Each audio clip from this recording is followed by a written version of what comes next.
রঘু ডাকাত লোকেই মায়ের সঙ্গে আদুরের দেব। প্রথম ছবিটি তোলা গাড়িতে এবং দ্বিতীয় ও তৃতীয় ছবিটি তোলা সেটে। চতুর্থ ছবিতে আবার দেব ও তার মায়ের পাশে বাবাও। দেব মা বাবার সঙ্গে ছবি দিতেই ভালোবাসায় ভরালেন বন্ধু অনুরাগীরা। এমনকি ছবিতে লাইকও করেছেন ইমন চক্রবর্তী, মনামি ঘোষ, শ্রুতি দাস, সোহিনী সরকার, পূজা বন্দ্যোপাধ্যায়, স্বস্তিকা দত্তরা।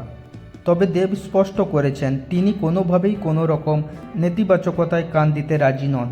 তাই তো নিজের অনুরাগীদের ষষ্ঠীর শুভেচ্ছা জানাতে ভাগ করে নিলেন একগুচ্ছ ছবি, তাও আবার মা বাবার সঙ্গে। হলে চলছে রঘু ডাকাত সিনেমা। দেবের ছবি মানেই এক উত্তেজনা। বিগত কয়েক বছরে দেবের ছবি মুক্তি মানেই বাংলা জুড়ে উৎসব। তবে ওই যে কথাতেই আছে খ্যাতির বিড়ম্বনা, তা খাটে অভিনেতা সাংসদের ক্ষেত্রেও। এবার যেমন রঘু ডাকাত মুক্তির আগের থেকেই একাংশ উঠে পেড়ে লেগেছে রঘু ডাকাতকে খাটো করতে। কেউ বলছে সাউথের ছবির নকল, আবার কেউ বলছে বাজে সিনেমা। এমনকি কিছু বড় বড় নামও সরাসরি রঘু ডাকাতের সমালোচনায় গলা তুলেছে। তো বন্ধুরা, এর সম্পর্কে আপনাদের কী রায় আমাদের কমেন্ট বক্সে লিখে জানান।